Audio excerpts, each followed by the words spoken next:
Hey, this is Rob from Pollak Tutors. I'm going to be walking you through practice test 6 on the SAT Bluebook site.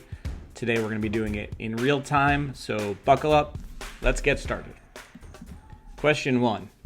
Whether Carmen Lomas Garza is creating small paintings and illustrations or large public artworks, such as Baal, a copper cutout of traditional Mexican dance in the San Francisco International Airport, she has blank direct experience, drawing from her memories of her childhood in Texas or details of her current surroundings in California. So we're looking for something that means basically drawing from direct experience, and that means inspired by. Let's get going. Number 2, disproving the common misconception of native arts as blank. The painters whose work appears in the collection at the National Museum of the American Indian employ a range of styles. There are artists working in the traditional arts of their specific tribal communities, artists working in European modernist or American abstract expressionist art traditions, and artists blending various traditions into something wholly new. So we are looking for artists working in the traditional arts of their specific communities. And disproving the common misconception of native art as blank. These painters whose work appears employ a range of styles. So we want the opposite of a range of styles. So this would be something like they're all the same or similar or, the same. So we're going to go with uncontroversial. No, doesn't mean the same. Individualistic, that's the opposite of what we want it to mean. Theoretical, that's not what we want. And then homogeneous, which means everything is the same. So we're looking for that is our answer. Number 3, recent measurements of the mass of the W boson, a subatomic particle, were notable not only for the mere fact that the particle's mass differed from expectations, but for the blank of that difference. The measured mass of the W boson was 7 standard deviations higher than predicted by the standard model of particle physics. When you have a colon, you're going to get the definition of that word right after. So this is telling us that it's 7 standard deviations higher. That is going to be something that means it was the scale of that difference, or the magnitude is what we're going to be looking for. So we have that is one of our answer choices, and that is the best when that happens. Number 4. Birds sing to communicate over potentially great distances. For this reason, many researchers believe that birds in densely vegetated habitats sing at lower frequencies than birds living in sparse habitats, since dense vegetation tends to blank the distance that high-frequency sounds can travel. In dense vegetations, they sing at lower frequencies. That would mean that it's going to kind of stop or get in the way, shorten the distance that high-frequency sounds can travel. Which is diminish. Diminish means to lessen. Okay, question 5, main purpose of the text. The following text is from Betty Smith's novel, A Tree Grows in Brooklyn. Francie, a young girl, visits the library often. Francie thought that all the books in the world were in that library, and she had a plan about reading all the books in the world. She was reading a book a day in alphabetical order and not skipping the dry ones. She remembered that the first author had been Abbott. She had been reading a book a day for a long time now, and she was still in the bees. Already she had read about bees and buffaloes, Bermuda vacations, Byzantine architecture. For all her enthusiasm, she had to admit that some of the bees had been hard-going, but Francie was a reader. All right, what's the main point? So before we look at their answers, let's try and come up with our own. This is about Francie. She seems to love reading. She's on this mission to read everything in the library. Sometimes it's kind of hard, so main purpose should be like to tell us about Francie's project and her goal to read all the books in the library and kind of give a summary of how it's going. So to illustrate Francie's enjoyment of an unusual topic, library reading isn't unusual. To explain why she prefers reading, it doesn't tell us why, it just tells us that she's going to portray her determination to meet a goal. She's got a goal, reading all the books in the library, and she's determined to do so. She's working really hard to get there. To describe a book, it's not describing one book, so our answer is definitely C. Question 6. What's the function of the underlined portion? So that's asking us what's the purpose, why is it there? The people of medieval Europe have traditionally been seen as uninterested in cleanliness and hygiene, but modern research has shown that this is largely a myth. According to historian Eleanor Janega, most medieval towns in Europe had at least one public bathhouse, which often offered both immersion baths and, more affordably, steam baths. While such amenities were available mainly to town dwellers, regular bathing in rivers and streams or daily sponge baths at home were common practices throughout medieval Europe. So this passage is about the incorrect information, this myth that Europeans in medieval times were not clean. This researcher, this historian, tells us that that's not actually the case. They had at least one public bathhouse and also affordable steam baths.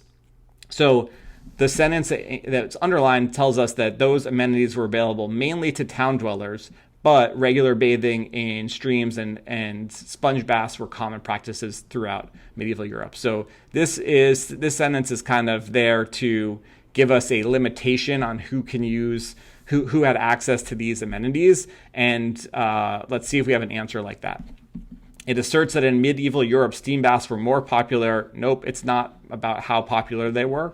It describes a limitation of earlier historians' studies of medieval European bathing habits. It's not a limitation of their studies. It's a limitation of who these things were available to. So that's a kind of tricky answer, but it's not the right one. It concedes that not all people in medieval Europe had access to public bathhouses. It does do that. It tells us that these things weren't available to everyone, just to town dwellers. It explains why Jaenega decided to study the popularity of public bathhouses. It doesn't tell us that. Number 7, main purpose of the text. When classical pianist Martha Argerich performs, it appears as if the music is coming to her spontaneously. She's highly skilled technically, but because of how freely she plays and her willingness to take risks, she seems relaxed and natural. Her apparent ease, however, is due to a tremendous amount of preparation. Despite Argerich's experience and virtuosity, she never takes for granted that she knows a piece of music. Instead, she approaches the music as if encountering it for the first time and tries to understand it anew. So the main purpose of this text is to tell us about Martha, how she performs, and how much she prepares to perform, which makes it seem as if she's improvising or coming up with the music spontaneously, but she's really doing a lot of work to get there. So maybe to tell us about her method, how she does this, to provide details about how she identifies which piece of music she'll perform. It does not tell us that. That's not the reason that she wrote this. To assert that her performances look effortless because of how she prepares for them, that is the answer. That's pretty close to what we said. They look effortless, true, and then how she prepares for them. But let's look at the other ones. To discuss the kinds of music she feels most comfortable encountering for the first time. No, she treats everything like she's encountering it for the first time when she comes up with it. To describe the unique way that she approaches music she hasn't performed before. So I don't think this one's kind of close. There's nothing that says it's unique, and there's also nothing that says she hasn't prepared it for before. So it just says that she never takes for granted that she knows a piece of music. She approaches it as if encountering it for the first time, even when she's played it before. So that means B is our answer. Number 8, how would the author of text 2 most likely respond to the underlying claim in text 1? First thing we want to do here, characterize the claim in text 1. An excavation in this cave in central Mexico has upended the belief that approximately 13,000 years ago, a group known as the Clovis people were the first human inhabitants of North America. More than 200 crude stone tools were found embedded in a layer of earth that is up to 33,150 years old, revealing that humans occupied the cave thousands of years before the Clovis people reached the continent. So the claim that we are going to need to respond to is that humans occupied the cave thousands of years before the Clovis people reached the continent. Let's see what we have to, what passage 2 says about that. Text 2 says, the objects uncovered in the cave are intriguing, but it's premature to characterize them as tools. The stone pieces are so roughly shaped that they may have simply fractured from rocks during natural geological activity in the cave. Moreover, their unearthing has thus far not been accompanied by discoveries of other signs of human activity or even traces of human DNA from surfaces. All right, so we are responding to the claim that humans occupied the cave thousands of years before the Clovis people reached the continent. Passage text 2 isn't necessarily going to disagree with that. They just say that there isn't enough evidence yet to confirm that there was actually people there. There's enough questions and there hasn't been enough evidence uncovered for us to definitively say, yes, there were people there before.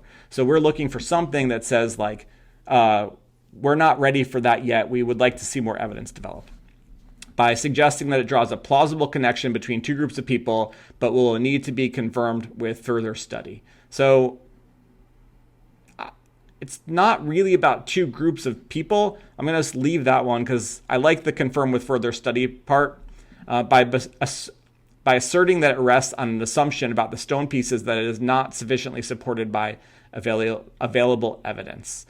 By acknowledging that it will most likely be proved correct when the stone pieces undergo more detailed analysis, it doesn't say that it will be proved correct.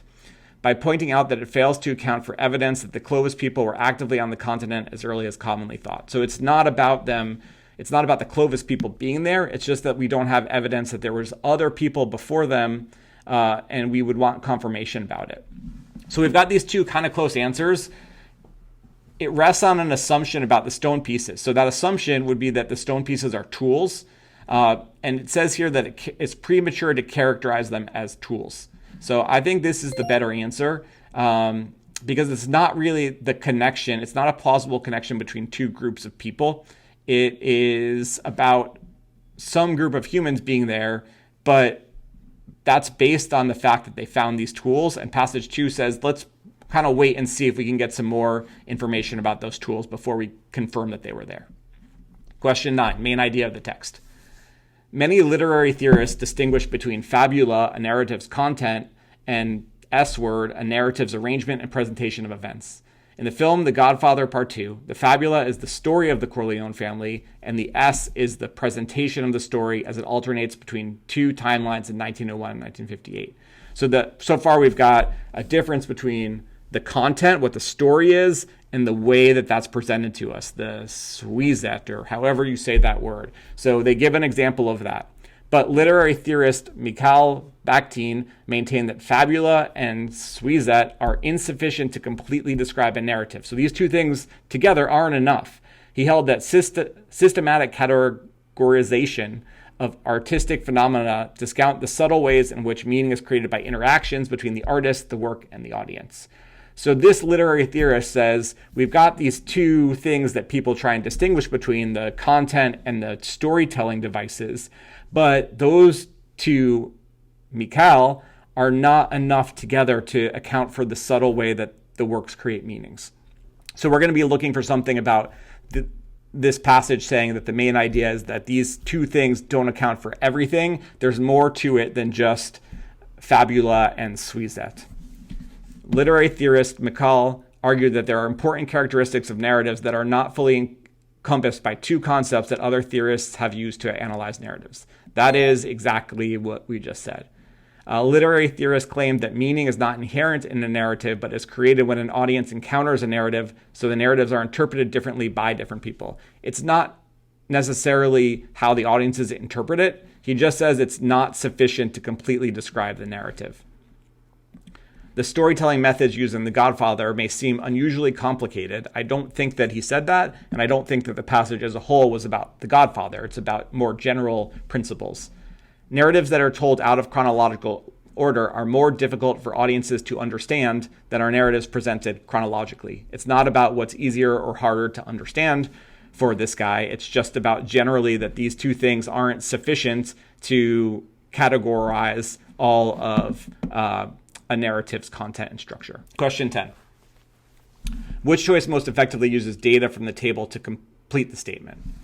The passage of time is among the many obstacles faced by scientists who are pursuing de-extinction efforts. That is, efforts to use breeding or a mixture of cloning and genetic engineering to bring back extinct species.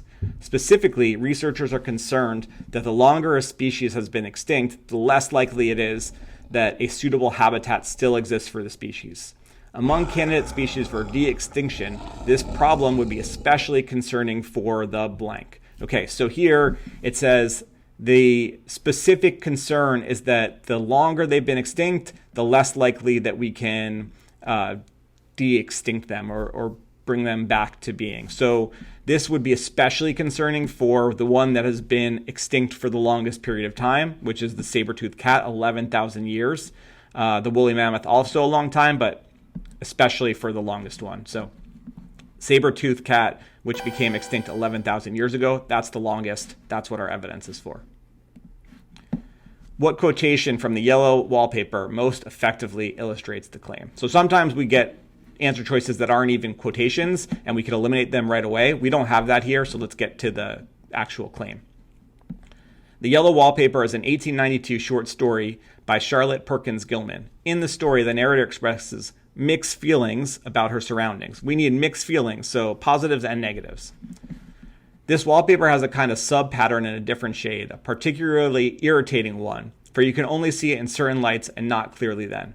That doesn't seem conflicted or mixed feelings, that's just negative. By moonlight, the moon shines in all night when there is a moon. I wouldn't know it was the same paper. Not conflicting mixed feelings. I'm really getting quite fond of the big room, all but that horrid wallpaper. Getting fond of it, positive, horrid wallpaper, negative, mixed feelings. The color is repellent, almost revolting, a smoldering, unclean yellow, strongly faded by the slow turning sunlight. Not mixed feelings, that's pretty strongly negative. Question 12. What choice most effectively uses data from the table to complete the comparison? The only flowering plant species native to Antarctica, CQ and DA, grow in places where the Earth remains free of ice for much of the year. Botanist NC wondered how the warming of Antarctica's climate in recent years has affected these species, so she visited a site in Antarctica, first in 2009 and later in 2018, to count the number of plants growing there. She found that the area of land covered by the two species had significantly expanded during the 9-year period. While both species likely benefit from warming temperatures, CQ, so we've got a table up here that shows us the species, the area in 2009, the area in 2018, and the percent increase. So for CQ, the percent increase was greater, 55%. I didn't take all of that in, so she wanted to see how the warming of Antarctica's climate has affected these species. And up here it says that they grow in places where the Earth remains free of ice for much of the year. Okay, so these are areas covered by plants. She found that the area of land covered by the species had expanded during the 9-year period. While both benefited, I think it should say something like CQ benefited more with 55% increase. So let's see if we have that. CQ suppressed the growth, which covered a smaller area of land. So it didn't suppress the growth of the other one. CQ saw greater expansion than DA did, increasing the area of its land covered by more than half. So 50% is half. This is more than 50%. That's a greater expansion than this one. That's our answer. Showed a greater increase in the average size of individual plants. It's not showing us the size of plants. It's showing us the land area. You always want to look at the headings and keys on tables and charts that you have. Covered land newly freed from ice at a rate 55% faster. This isn't the rate, it's the total percent increase. Question 13. Which one would support the idea advanced by Gilda, Zuniga, and Deal? So we want to find out what their idea is. As media consumption has become increasingly multi-platform and socially mediated, active news acquisitions has diminished in favor of an attitude known as News Finds Me, NFM, in which people passively rely on their social networks and ambient media environments for information about current events. These people examined data on a representative group of adults in the U.S. to determine the strength of NFM attitude, political knowledge, and political interest. Although no major election took place sufficiently near the study for them to identify causality between NFM and voting behavior, they did posit that NFM may reduce voting probability through an indirect effort. We need an idea to support this idea that News Finds Me, NFM, passive reliance on social networks for news decreases voting behavior. So let's see if we get something that's going to support that by telling us basically why or what it does to decrease voting behavior. NFM attitudes tend to increase in strength as major elections approach, and people are significantly more likely to vote in major elections than minor elections. So if it increases in strength, that doesn't really support the idea that people are not going to vote in any elections. NFM attitude has a strong negative effect on political knowledge and interest, and there is known to be a strong positive correlation between political knowledge and interest and likelihood of voting. So NFM attitudes decrease your interest in politics and your knowledge of politics, and those two things are strongly related with voting. So if you're negatively affected political knowledge and interest, you're negatively affected likelihood to vote, and that's what we want the answer to say. Political interest is known to have a strong effect on likelihood of voting, but shows only a weak effect on political knowledge, and NFM attitudes show little correlation with either of those things. No. The likelihood of voting increases as knowledge increases, and NFM and political knowledge tend to strengthen. That would increase the chances of voting, so I like that answer. In dialects of English spoken in Scotland, the R sound is strongly emphasized when it appears at the end of syllables, like car, or before other consonant sounds, as in bird. English dialects of the upland South, a region stretching from Oklahoma to western Virginia, place similar emphasis on R at the ends of syllable and before other consonant sounds. So we have the R sound is strong in Scotland, also strong in the Oklahoma upland South. Historical records show that the upland South was colonized largely by people whose ancestors come from Scotland. Thus, linguists have included that something like the people from Scotland brought this R with them, and it's been kind of passed down generationally through the upland South. So the dialects in upland South require their emphasis from dialects spoken in Scotland. So just running a little low on time, so I'm going to just keep going here, but that's our answer. That's basically what we're looking for. Number 15. In 2016, biological anthropologist Heather Smith and her team investigated the evolution of the appendix, an intestinal organ that's present in some mammals, including humans, but generally thought to have no function. So they investigated the appendix and in mammals where it seems like it has no purpose. Studying 533 mammal species, the team found that the appendix has emerged independently across multiple lineages in separate instances, and significantly hasn't disappeared after emerging in specific lineages. So it came up in all these different things, and there was no reason, it didn't disappear from any of them, which kind of gives some evidence that there might be a purpose for it, that there is use to it.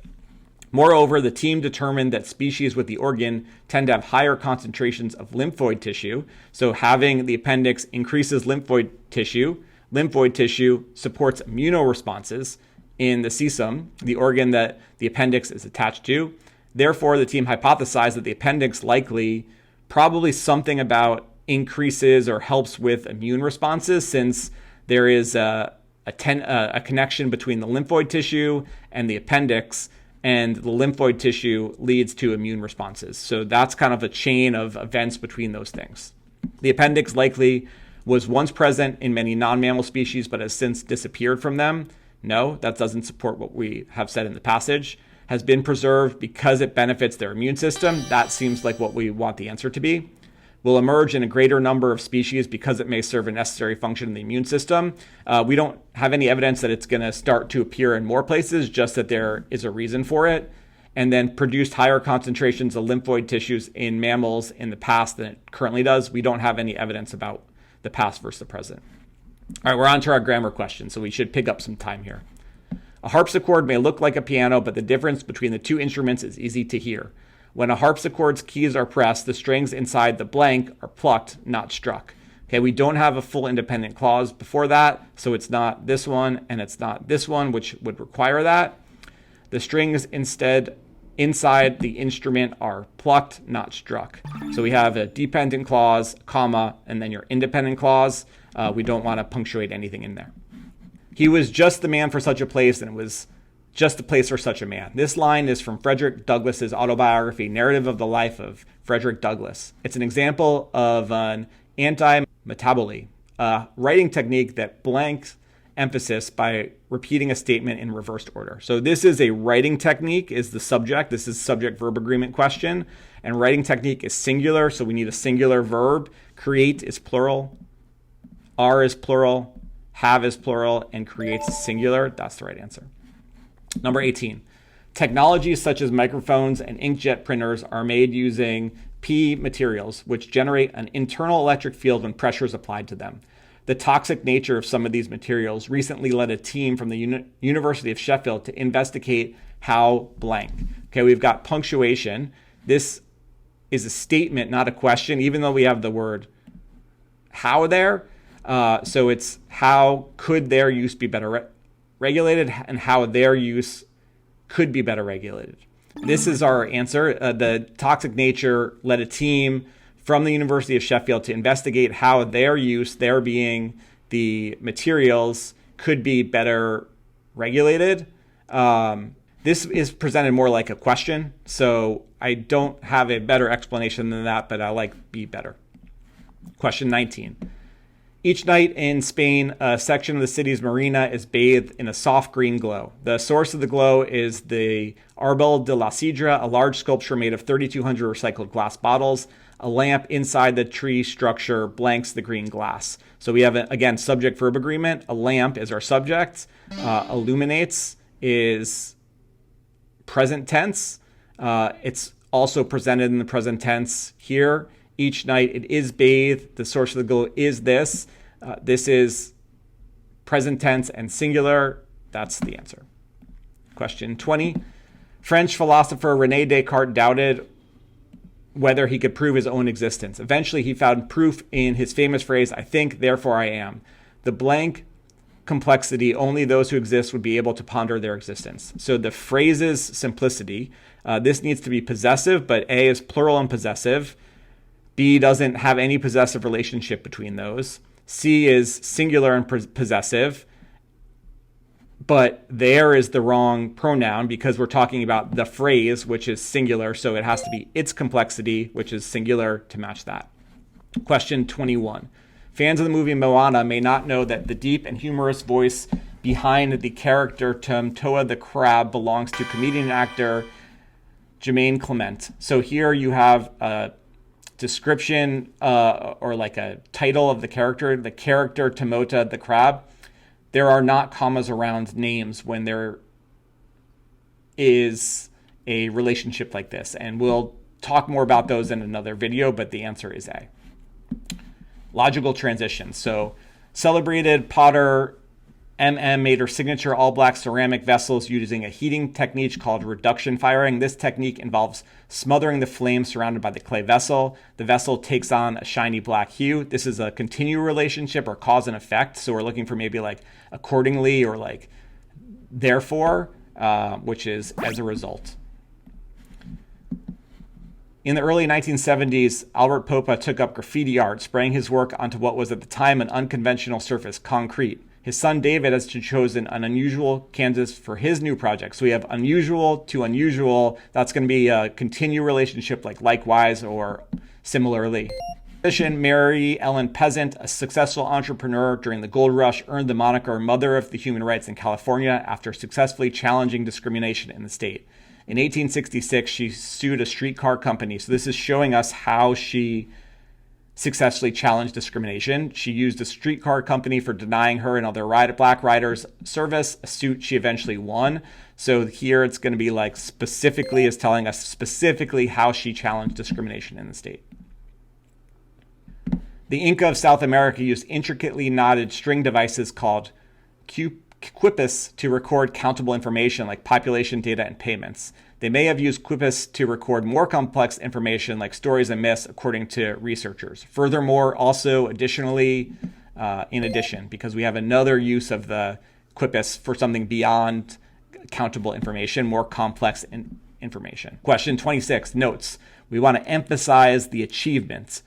By crossbreeding the imported sugarcane species with grasses native to India, Amal succeeded in creating sugarcane hybrids well suited to India's climate. So that might be an achievement. In the 1930s, the Sugarcane Institute, which enlisted Amal, sought to limit dependence. That's not Jamal's achievement.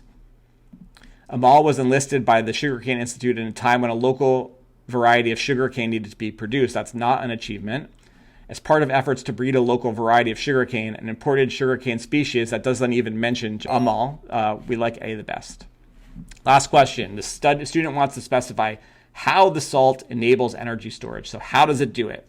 Scientists have developed a freeze-thaw battery that contains molten salt, which liquefies when heated and solidifies at room temperature. So that tells us what happens, but I don't know if that's telling us how it enables energy storage. The stored energy in a freeze-thaw battery, which contains molten salt, can be used by reheating the battery. Okay, that doesn't tell us. The stored energy can be used by reheating the battery, maybe. When the molten salt in a freeze-thaw battery solidifies at room temperature, energy stops flowing and can be stored in the battery. So that tells us how it happens. Molten salt allows a freeze-thaw battery to retain 92% of its charge. So here, this just tells us it can reheat the battery, whereas this one tells us that the solidification at room temperature is what stops energy flowing and can get it stored into the battery. So I like C the best. I think we're done there. 21 seconds left. We're going to need to go a little faster on section 2. We're going to try something different here. We're going to go work backwards from question 27 through the faster questions so that when we get to the reading comprehension questions, we have a little bit more time to move on the second module. This is going to be the harder module. So I'm going to flow right into it. Let's get ready to go.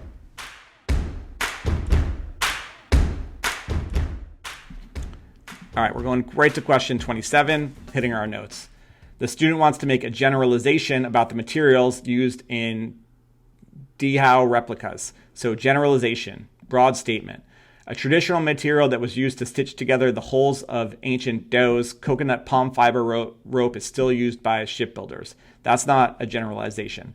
The ancient Arab dough was a sailing vessel used primarily for trade and distinguishable by its triangular sails. So that's not about the materials used in the replicas. Although most materials used in replicas are traditional, some modern materials are used. So that's generalizing about them mostly being traditional, but also having some modern materials used. Let's go. Question 26. We want to indicate that the frog's FWS classification category. Species on the FWS list, which include the red-legged frog, are classified as either endangered or threatened. That doesn't give us the red-legged frogs category. The California red-legged frog appears on the FWS list of at-risk species. That looks pretty good. That seems to give us the categorization of at-risk species. According to FWS, the California red-legged frog is in the endangered category. That also gives us a classification category. In danger of extinction throughout most or all of its range. Likely to soon become endangered. The red-legged frog is classified as... Okay, this is a unique question because we have a bunch of different answers that are all responsive to this question. We actually need to know the classification category, so let's take a look at the notes. They keep a list of at-risk species. Species on the list are classified as endangered or threatened. A species that's in danger of extinction throughout most of its range is classified as endangered. So if it's in danger of extinction, it's endangered. If it's likely to soon become endangered, then it's threatened. The frog is likely to soon become endangered, which means that it should be classified as threatened. So we're looking for threatened, which is no. Endangered category, no. Classified as threatened, yes. We want a similarity between P waves and S waves. P waves and S waves both travel beneath Earth's surface, causing the ground to move. That's a similarity. P waves travel away from Earth's earthquake starting point at a higher rate of speed than do S waves. That's a difference. Spreading out from the focus of an earthquake, P waves move the ground. That's only about one of them. That's not a similarity. Although they both start at the same point, that although tells us it's going to be a difference. Our answer is A, which is giving us a similarity between the two. Logical or transition questions, logical transitions. In a recent study, researchers examined the sleeping and waking habits of a group of dairy cows to determine if the cows' patterns of activity suggested that the animals were diurnal, nocturnal, or crepuscular.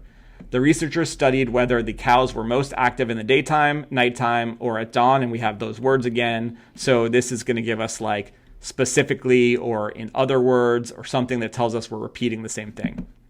And there's in other words, that's our answer. In hindsight, given the ideas about the natural world circulating among British scientists in the 1800s, the theory of natural selection was an obvious next step. It may not have been a coincidence, blank, that Charles Darwin and Alfred Wallace arrived at the concept independently. So therefore, because it was a natural selection, it was an obvious next step. If it's obvious, then it shouldn't be surprising or coincidental that two people got there at the same time. So let's see if we have. It may not have been a coincidence. For example, it's not an example of it being an obvious next step. It's not, however, it's not contradictory. Moreover is like furthermore, it's not furthermore. So I think then is our best one. It's a little bit weird, but it does have that like cause and effect relationship that we're looking for. Biographer Michael Gora notes that the novelist Henry James lived in a world of second thoughts, frequently tinkering with his novels and stories after their initial publication. However, the differences between the 1881 first edition and the 1908 edition of his novel A Portrait of a Lady are extreme, even by James's standards. Some critics regard the two editions as two different novels altogether. So they are extreme even by his standards, therefore, accordingly, cause and effect relationship. So in fact, gives us like, it's like saying like, for sure, this is so true that in fact, they regard it as two different novels altogether. Question 21. Historians agree that the jazz pianist Jelly Roll Morton was exaggerated when he claimed to have invented jazz music. No one can deny blank that his innovative compositions are remarkable improvisational skills helped shape jazz as a genre during its early years. So he's exaggerating when he invented jazz. When he says he invented jazz, no one can deny. This should be a contradiction, but no one can deny. So we're looking for however, something like that. Though is kind of synonymous with however when you see it. Question 20, grammar. A species of this algae produces toxins to avoid being eaten by predators. However, in some cases, the toxins the organism uses to protect itself from predation actually blank. This should be subject-verb agreement. Our subject is the toxins. The toxins is a plural noun. We want to have a plural verb here. The toxins increase is increases and has are all singular, and increase is plural. That's exactly what we're looking for. Question 19. American abstract artist Richard Blank has installations to make passers-by keenly aware of how one's movements are affected by the physical features of one's environment. American abstract artist Richard Serra. So we have to keep reading here. The sentence says assembles large-scale steel plates into sculptures that dominate the outdoor spaces they occupy. So this is a conjugated verb. And you see this comma here is kind of showing us that we have a interrupting phrase here. American abstract artist Richard Serra assembles large-scale steel plates into sculptures. That's the main part of the sentence. We need something that has a non-essential clause here, and that's going to be C, intending. So this is one where if you don't read all the way to the end, kind of like I did in the beginning, you might miss that. We're in the second harder module, so we should expect the grammar questions to like kick up in difficulty, which means read all the way through to the end and look for those clues to how we might need to structure this sentence to make the part that is not in our blank grammatically correct. Question 18. In 1986, conceptual artist Sophie Calle asked 23 people, all of whom had been born without sight, to describe their image of beauty in rich detail. Calle paired experts of these conversations with photographs, both of interviewees and the items they blank, to powerful effect in her exhibition, The Blind. So she paired excerpts of these conversations with photographs to powerful effect in her exhibition, The Blind. So I'm expecting we need a dash at the end here. We definitely need another dash because this part seems to continue the original sentence. It's not continuing on the interrupting part here. So it's not A. B is good. It gives us a description of the items described, the interviewees and the items they described, which were from hair to grass to sculptures. That's the right answer here. Question 17. Long attributed to JLD, the preeminent neoclassical painter of his day, the 1801 painting This gained fresh attention in the 1990s when art historians discovered that the painting, which depicts a solitary young woman sketching, was actually the work of little-known French portrait artist Maurice Denis Villers. So we saw this in Module 1, but when you have a job title, little-known French portrait artist Marie Denis Villers, there aren't commas separating that description and the name. It's like saying like Dr. Marie Denis Villers. You wouldn't put a comma unless you say like my doctor or have an article in front of the word that's the title. So if it was, the most famous French portrait artist, then we would put the name in commas. But without that, you want to just be ready and expecting there to be no commas between the job title and the name. 16. Consider the mechanics of the pinhole camera.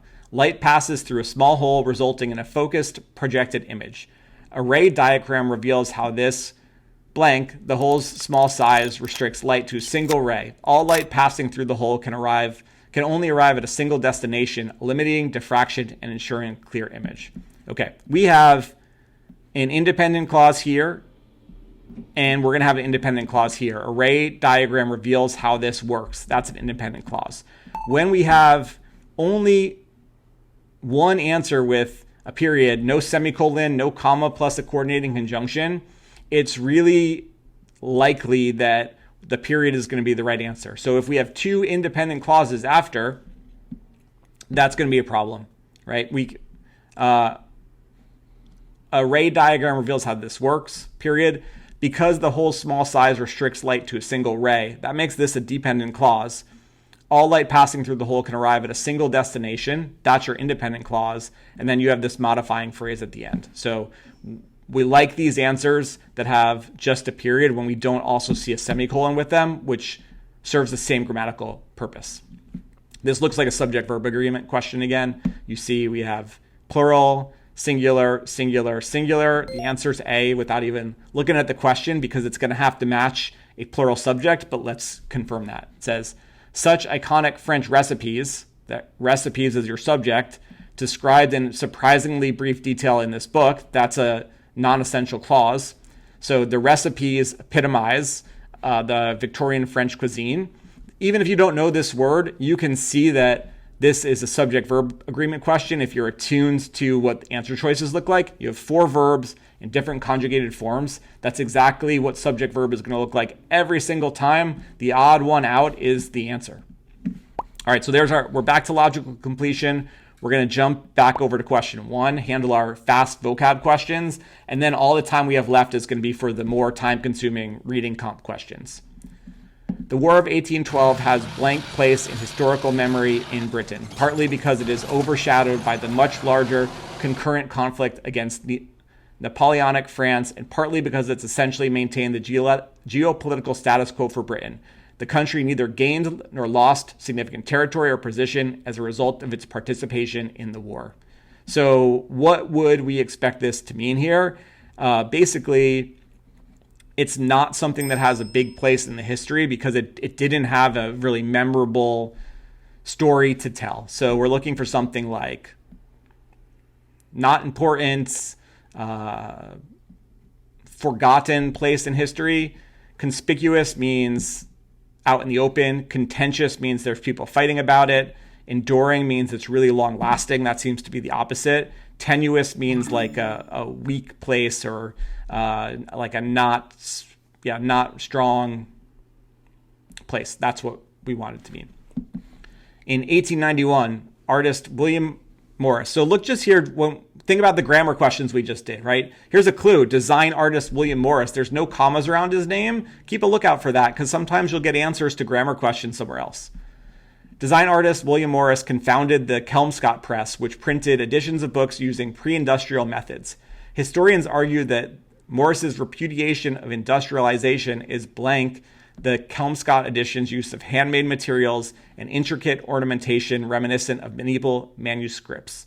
So his repudiation means like shunning it or not being attuned, not wanting to use industrialized methods. So this should say like is shown in these editions, which are handmade and intricate or ornamental materials. These meticulous handcrafted elements exemplify the artist involved. So they exemplify as like give a perfect example of him. We want something that says is shown. Insensible to means like it's not considering the feelings of. Manifest in means like it appears there. Scrutinized by means it's like looked over and reviewed by those editions, and then complicated by is not, it's not complicating them. They're showing his editions. They're showing in his editions how he makes things in a handmade way. Question 3. Blank the long-standing trend of overemphasizing teenagers and young adults in research on social media use. Scholars have recently begun to expand their focus to include the fastest growing cohort of social media users, senior citizens. So we need to kind of like fix the trend of overemphasizing teenagers and young adults. We're doing something that's different than that, which is using senior citizens. So we want, fixing, curing, undoing. So exacerbating means to like increase that. That's not it. Redressing means to fix. That's exactly what I'm looking for. Epitomizing, we saw that word in the grammar questions as well, but it's like giving the perfect example of something. So that's not it. And then precluding means preventing them from doing it. It doesn't preclude that. It's just a different way to conduct those experiments. What does disputing mean here? The following text is from the novel Giovanni's Room. The narrator is riding in a taxi down a street lined with food vendors and shoppers in Paris. The multitude of Paris seems to be dressed in blue every day but Sunday, when for the most part they put on an unbelievably festive black. Here they are now in blue, so that's not Sunday, disputing every inch our passage with their wagons, hand trucks, their bursting baskets carried in an angle, steeply self-confident on the back. So we know from this that if they're in blue, that they're working, and when they're working, they are food vendors and shoppers lining the street. So here they are working, disputing every inch our passage with their wagons, hand trucks. So something like getting in the way or preventing us from going through. They're not arguing about our process, disapproving of maybe, but we actually don't have any evidence that they might approve or disapprove.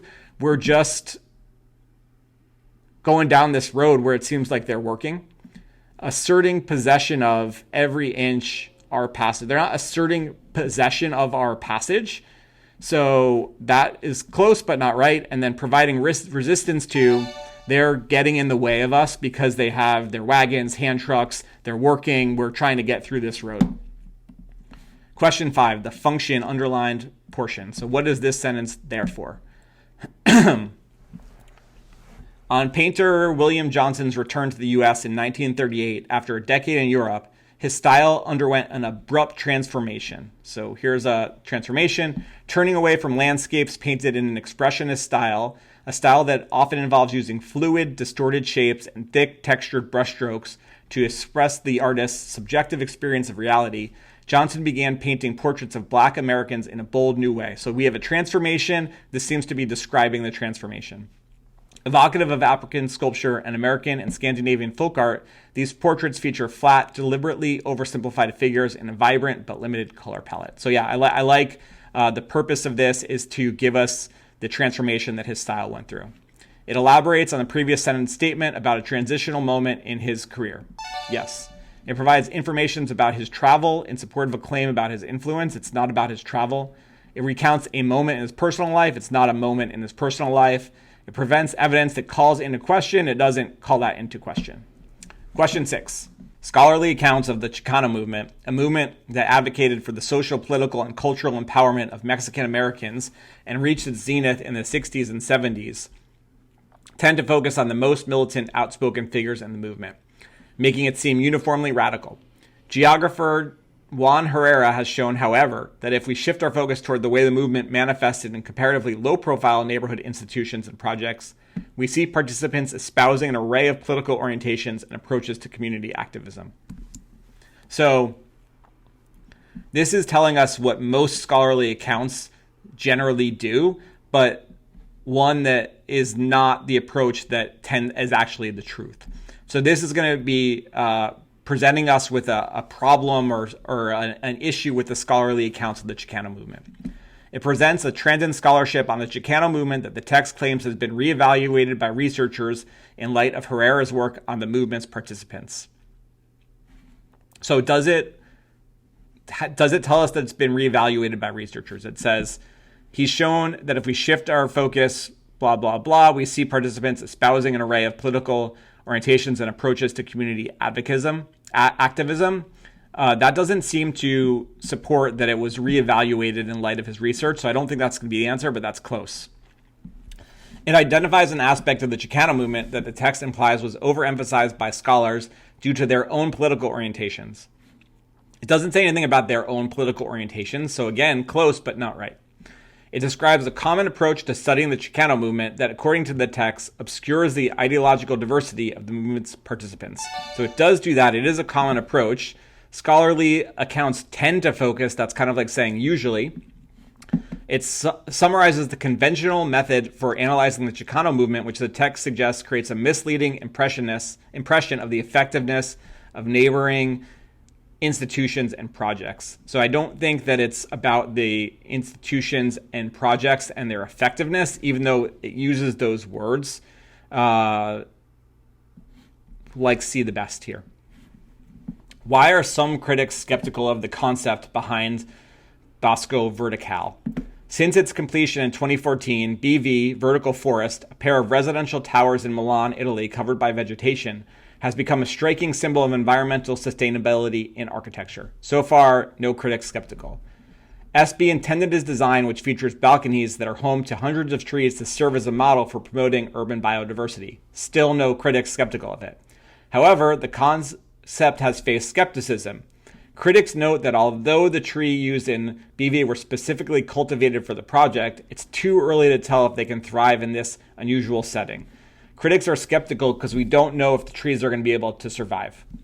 Some essential aspects of the design are difficult to adapt to locations other than Milan. We don't know if that's true. Maybe they are, maybe they're not. The plant life ended up being less varied than B envisioned it would be. That might be true. That's not why critics are skeptical. They're skeptical because it's too early to tell. The construction was no less environmentally damaging than the construction of more conventional building is.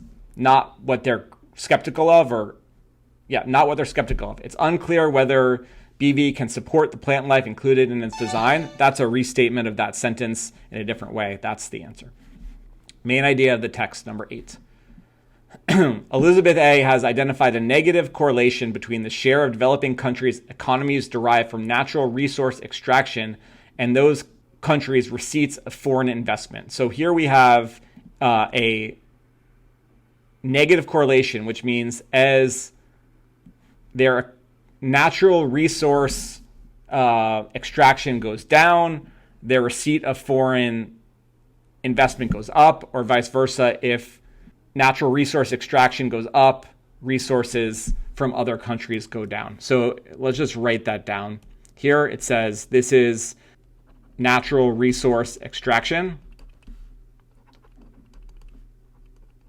and this is money from other countries. This may appear counterintuitive.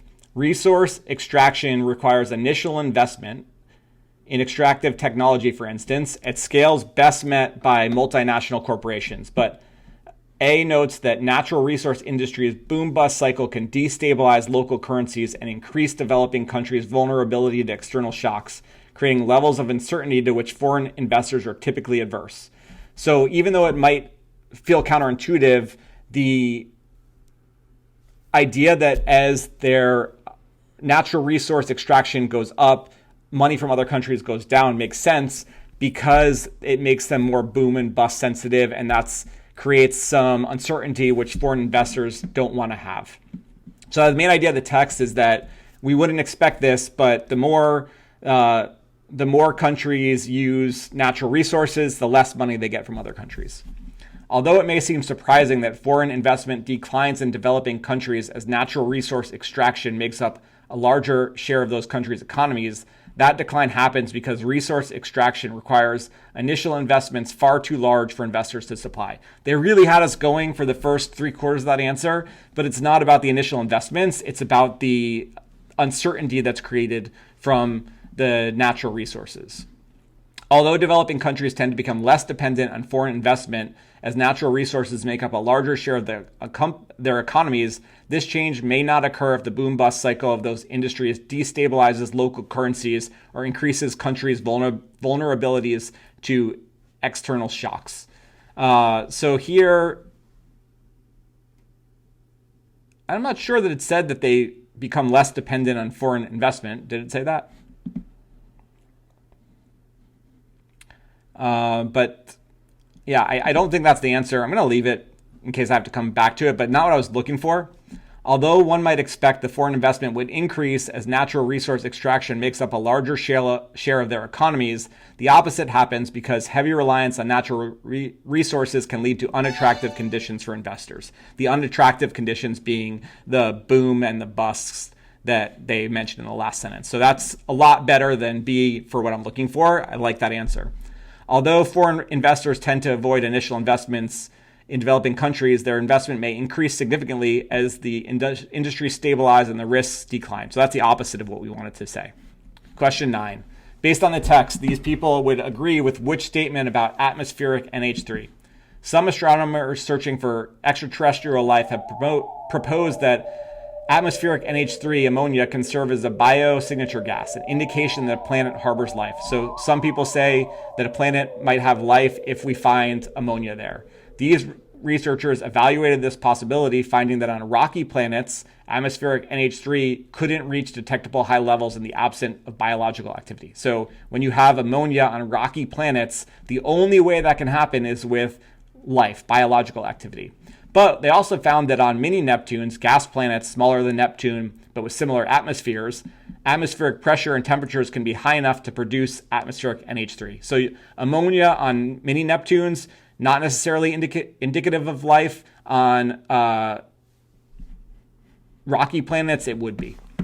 They would agree with which statement? Its presence is more likely to indicate a planet is a mini Neptune than that the planet is a rocky planet that could support life. So no, it's just a different thing. Its absence from a planet that's not a mini Neptune indicates that the planet probably doesn't have life. Its absence from a planet. So I don't love that one because it's a sign that there might be life, but its absence doesn't mean that there is not life.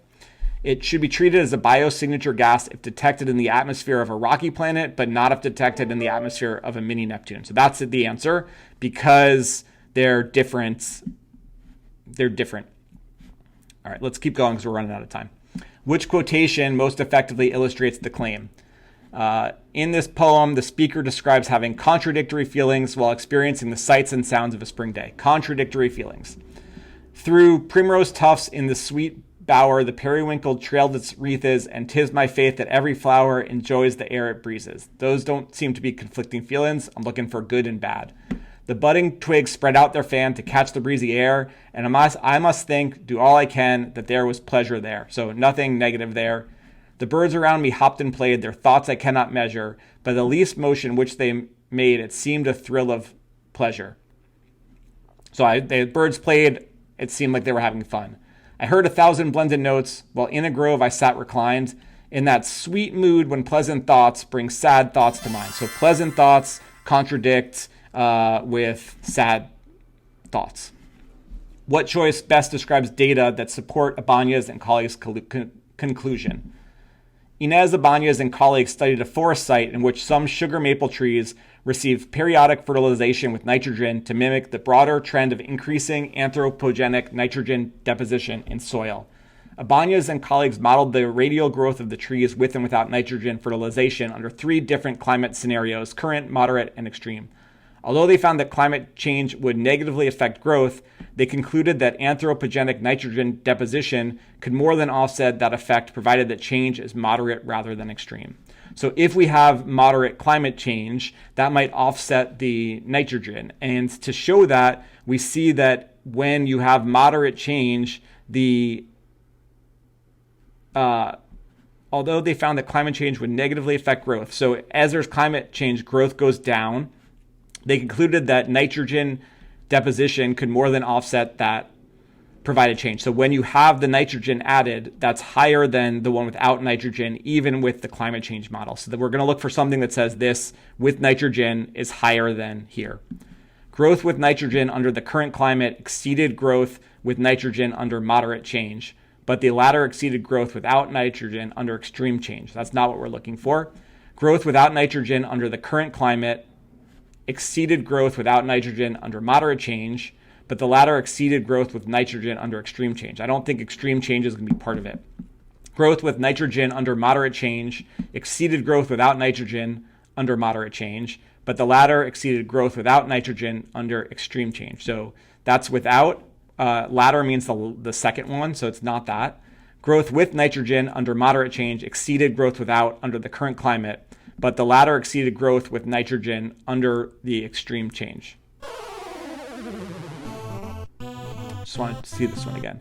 Growth with nitrogen under moderate change. So here, exceeded growth without nitrogen under moderate change. So that's comparing these two, but the latter exceeded growth without nitrogen under extreme. It's definitely D. 12. Which supports the researchers' hypothesis? We're kind of screwed for time here. Under normal atmospheric pressure at Earth's temperature surface, water molecules form a tetrahedral network stabilized by hydrogen bonds between adjacent molecules. Extreme high pressure, such as can be found in deep ocean waters, destabilizes these bonds and compresses water structure, allowing water molecules within organisms to permeate proteins and impede crucial biological functions. Yet deep sea organisms known as these have adapted to extreme pressure. Studies have found a positive correlation between the depths that various P's inhabit and concentrations of a compound called TMAO in their muscle tissues, which has led a team of researchers to hypothesize that TMAO reduces water compressibility. So that's something that's going to make them withstand the pressure there. Water molecules are found to be impervious to TMAO even when the configuration has been distorted by high pressure. Examination of the molecular structure shows that TMAO molecules retain their shape even as pressure increases.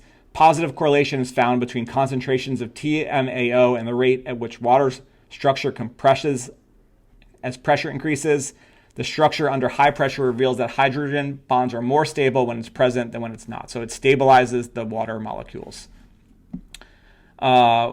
Which supports data from the table. So right now we have 16 seconds left. Let's just go and make sure we get something bubbled for these. And I think we're just not going to have time to do those. All right, so we didn't finish 2 questions. Kind of a bummer.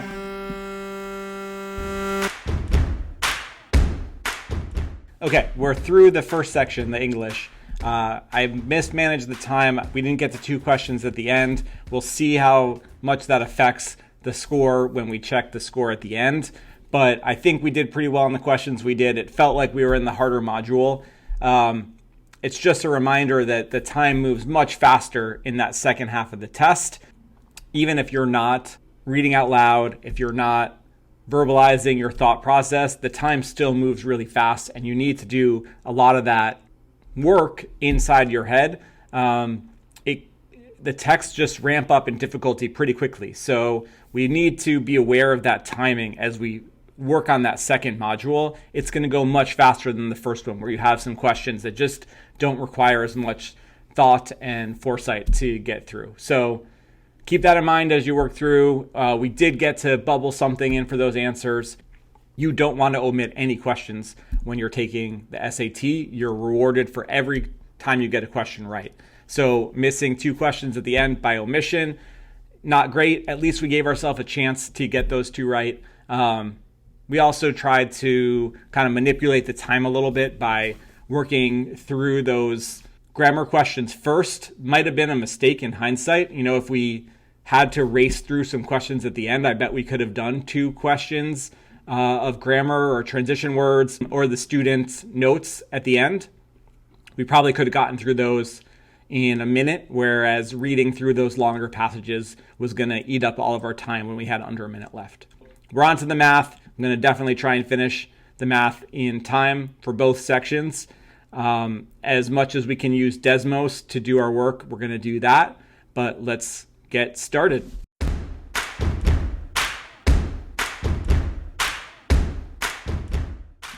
Question 1. Certain bird species can fly at an average speed of 16 meters per second when in continuous flight. At this rate, how many meters would this bird fly in 4 seconds? So 16 meters in 1 second, 16 times 4 in 4 seconds is 64. Question 2, line R has a slope of 4 and passes through the point 0.6. So here's your slope, M, and here's your y-intercept, B. Y equals mx plus b. We're looking for 4x plus 6. That's your answer. Question 3. Which expression is equivalent to 5x to the 5th minus 6x to the 4th plus 8x to the 3rd? So here we're going to factor out an x cubed, and that's going to give us 5x squared minus 6x plus 8. See if that's one of our answer choices. Just remember that we're adding our exponents when we multiply. No. Minus 6x plus 8. I like that one. Let's pick it and move on. Question 4. The equation x plus y equals 1440 represents the number of minutes of daylight between sunrise and sunset, x, and the number of minutes of non-daylight, y, on a particular day in Oak Park, Illinois. So daylight plus non-daylight equals 1440, the total number of minutes. If we had 670 minutes of daylight, how many minutes of non-daylight does it have? That's just telling us x is 670, so 1440 minus 670 is 770. That's what we're picking, and we're getting out of here. Question 5. Scott selected 20 employees at random from all 400 employees at a company. He found that 16 of the employees in the sample are enrolled in exactly 3 professional development courses this year. Based on Scott's finding, which of the following is the best estimate of the number of employees at the company who are enrolled in exactly 3 professional development courses this year? So we can make a proportion here and say 16 divided by 20, which is how many in the sample out of the 20 were enrolled in 3 professional development courses. That's got to match the same proportion or rate for all 400 employees. So we're going to do a regression here and compare that to x1 over 400. And when you run a regression, you just get your answer handed to you. So we have to make 2 changes to do a regression. We need to use x1 instead of x and a tilde instead of an equal sign. So if I want to graph that, just so you see the comparison, you get the same answer, but we have to kind of go finding it on the graph. So you get 320 either way, but the first way, we get the answer provided to us right in the text box on Desmos. And when we can run a regression, it seems like a really nice way to get math problems right. Which equation has the same solution as the given equation? So here, if we divide this 7 out, you get 2x minus 3 equals 63 divided by 7, which is 9. 2x minus 3 equals 9 is answer choice A. So like you don't want to distribute that 7 here. You can, but it's going to create some more work first. The equation relates the positive number C, P, and K, which gives C in terms of P and K. So what they want us to do is they want us to solve this equation for C by itself. We just need to add 7. So we get 25P plus K plus 7 equals C. 25K plus P plus 7. That's answer A. A function P estimates that there were 2,000 animals in a population in 1998. Each year from 1998 to 2010, the function estimates that the number of animals in this population increased by 3% of the number of animals in the population by the previous year, which defines the function where P of X is the estimated number of animals in the population X years after 1998. So when you have exponential increase, your formula is basically original value plus 1 plus the rate increase over 100. And all that is your percent expressed as a decimal. And that gets raised to the time or whatever power of how often that increase is happening. So here, our original value is 2,000. Our increase is 3%, so 3 over 100. And X is the number of years after 1998. So we can rewrite that as 2,000 times 1.03 to the X. That's what we're looking for. That's what C is. Kind of compare answers here. This is a 200% increase, so it's tripling, which is 200% more than you currently have. This is a 97% increase, and then this is a 3% decrease because we're subtracting 1 or thinking of it as like a negative 3% rate change. Which expression is equivalent to this one? So first of all, x minus 5, x plus 5 is the difference of 2 squares. We can rewrite that as x squared minus 25, which is what you're going to get when you FOIL that out. X squared plus 5x minus 25. And then x squared plus 11 squared is x squared plus 11 times x squared plus 11. And if there's one mistake the SAT is always going to catch you on, it would be putting x to the fourth plus 121 here. You have to multiply it out the long way. That's x to the fourth plus 11x squared plus 11x squared plus 121 plus x squared minus 25. Combine like terms. We have x to the fourth plus 23x. And then these two get added together. 121 minus 25. That looks like 96. So I didn't want to do that math myself. And once we have our answer choices there, we needed it to have the plus 23x, which means it's either A or B. And negative 14 is way too small there. An egg is thrown from a rooftop. The equation h equals negative 4.9 t squared plus 9t plus 18 represents this situation where h is the height of the egg above the ground in meters t seconds after it's thrown. According to the equation, what is the height from which the egg was thrown? So this is code for your y-intercept, right? The equation showing us the situation of how high this egg is as we throw it from some height above the ground over time. The y-intercept tells us how high we are because this equation gives us the height when we start. Or if you think of t as 0 seconds after it's thrown, so when it's being thrown, we're already 18 meters above the ground when we start. If 4 times the square root of 2x equals 16, what is the value of 6x? So here's one we could do algebraically, but a great opportunity for a regression again. And to make a square root in Desmos, you just write SQRT. It's also in your keyboard here if you don't want to write SQRT, but we can just utilize our keyboard there. Two changes. We have to write x1 instead of x, and then we have to use tilde.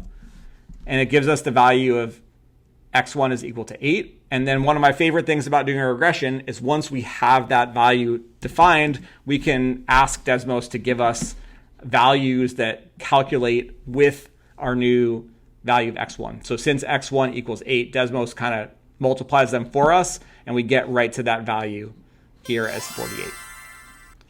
Question 12. The relationship between two variables, x and y, is linear. For every increase of the value of x by 1, the value of y increases by 8. When the value of x is 2, the value of y is 18. What represents this relationship? Okay, so we have a kind of verbal description of our slope here. It's the change in y is 8 every time x changes by 1. So that's telling us our slope is 8, right? We're already done. It's C because that's the only one that has a slope of 8 if we're able to translate that. So another way we can do this one real fast is if we make a table in Desmos and put in our two values. The value of x is 2 when the value of y is 18. They tell us that when x increases by 1, so an example of that would be x goes to 3, y increases by 8. So y grows to 26. Once we have two values in a table in Desmos, we can run a regression using y equals mx plus b with our two changes for Desmos. 1, tilde instead of an equal sign. 2, y1 and x1 instead of just y and x. So y1 tilde mx1 plus b, y equals 8x plus 2.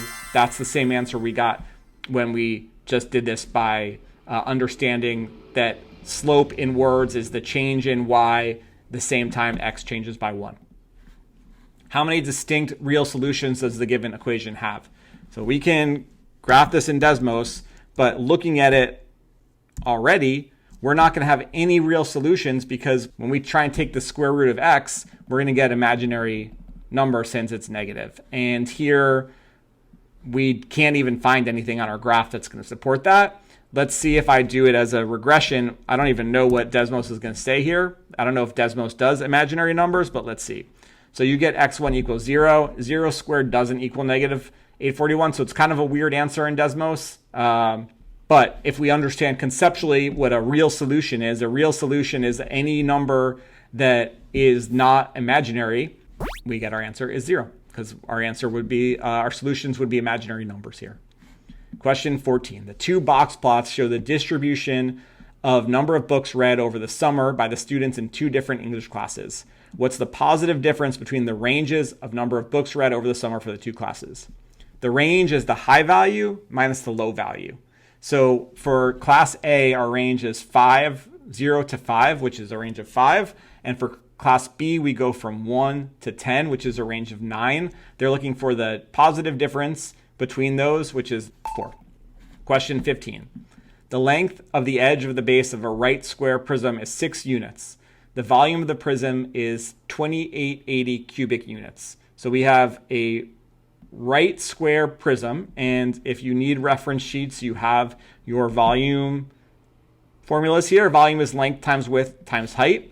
They tell us that our base is a square. It's a right square prism. Okay, and our edge length is 6. So if we are looking for the height of this thing, right now we have 6 and 6 as the face of it, and if we call this the height, we have the area of the base is 36, or length times width times height is 6 times h, and those things need to equal 2880. So 36h equals 2880. We can put that into Desmos and have it calculate for us. 2880 regression 36 h1.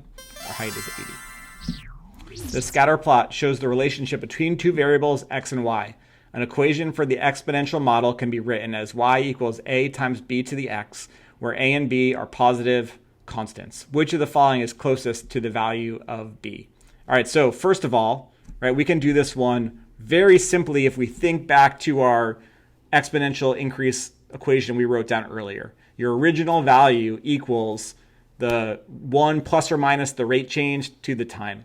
This model is getting smaller, which means we are decreasing in our value. We're not getting bigger, which would be a number bigger than 1 here. So b value needs to be 0.83, but let's do that one in Desmos. And what I'm going to do now is I'm going to take a couple values that are kind of right on our line. So I'm going to put in 460, which is right here. And I'm going to look for another place, 830. And let's take one more, which is 1020. So we've got 3 data points now. And once I have those data points in Desmos, all I need to do is a regression. 2 changes. x1 and y1 tilde instead of an equal sign. So y1 tilde a times b to the x1. And I get my values of a and b is 0.83. So that's exactly what I'm looking for. Works either way, but notice that this is decreasing. If you graph a function that has a number like 1.83, you can see how that gets bigger as our values of x increase. And that's going to get even more pronounced when you use numbers bigger than 1 there. So the bigger that number is, the faster it's going to rise. And it doesn't really matter what those numbers are. If you can see the shape of it is decreasing, then we need a number smaller than 1 when we multiply. Question 17. In the triangle shown, what is the value of cosine of x? Cosine is adjacent over hypotenuse.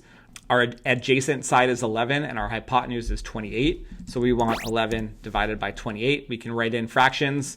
We have enough space to do it. We could, in Desmos, convert it to a decimal if we wanted to. I tend to like using fractions because fractions don't require any simplification. Question 18. What is a positive solution to the given equation? So we are, solution means intersection, and when we are dealing with shapes and equations and graphs, and there's only one of them, intersection really means the intersection of the x-axis. So we have 3 solutions here, -9, -2, and +5. They want the positive solution, that's +5. And these are the values of x that also make the equation equal to 0. But from a graphing perspective, if we can find those points on the axis where they're intersecting with the x-axis, that's another kind of code word for what a solution is. Question 19. In the figure shown, WZ and XY intersect at point Q. YQ equals 63. All right, so you should be annotating this on scrap paper, but YQ is 63. WQ is 70. WX is 60. And XQ is 120. And they want YZ. What is the length of YZ? We have a similar triangles here. We have two angles that are the same. Angles A are the same. And then if we call this angle B, those are vertical angles.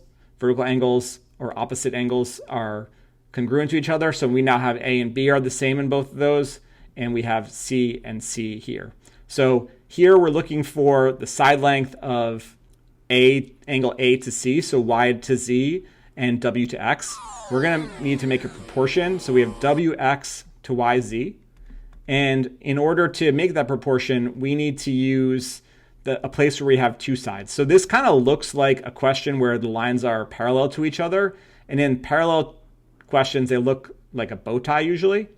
Where normally this side and this side are the two that we would use. But here they're not parallel lines. At least they're not told to us that they're parallel lines.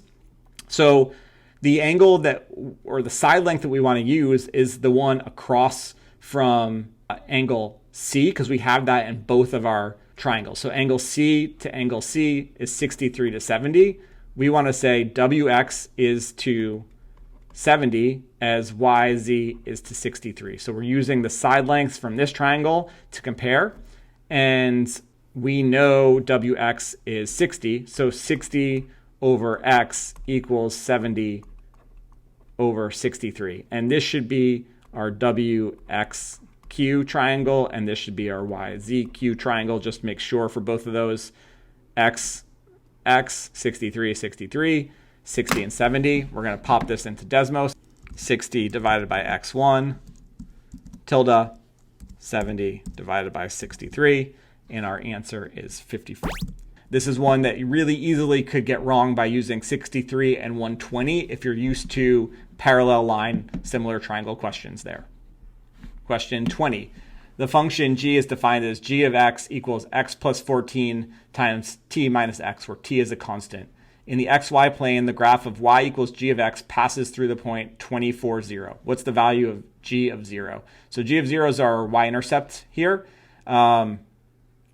This is a good, tricky little question. We're given a point and an equation. When we are given that, we can substitute this point in. So 24 goes in for x and 0 goes in for y. 0 equals 24 plus 14 times t minus 24. That's 0 equals 38 times t minus 24. We can divide by the 38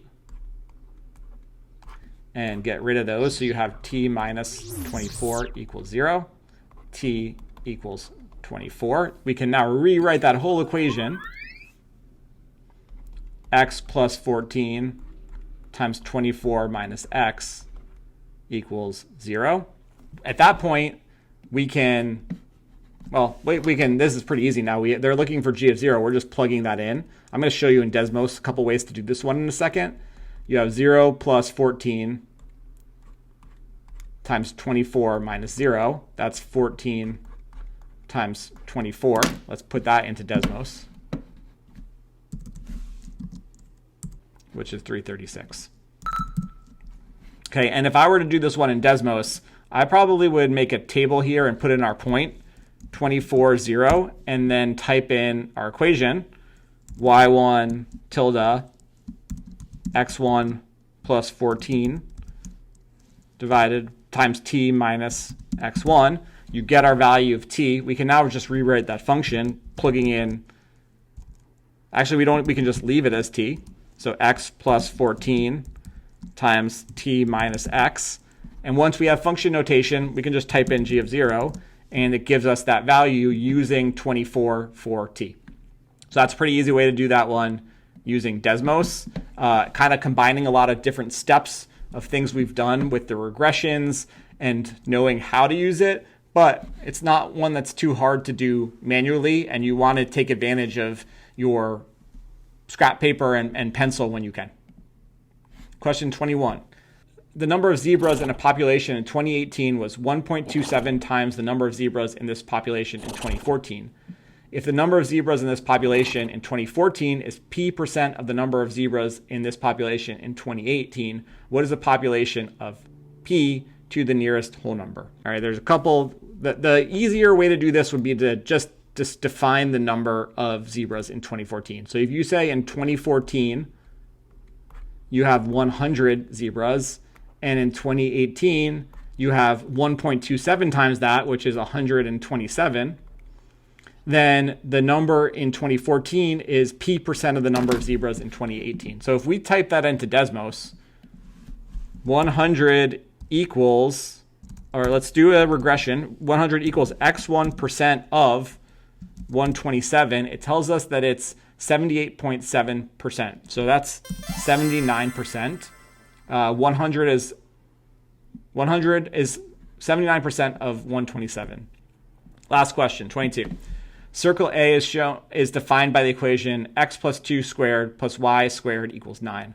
Circle B not shown as a result of shifting circle A down 6 units and increasing the radius so that the radius of circle B is 2 times the radius of circle A. We are in a circle equation question, and our circle form is x minus h squared plus y minus k squared equals the radius squared. So from that, we have x plus 2 plus y squared equals 9. Our radius squared equals 9, so our radius equals 3.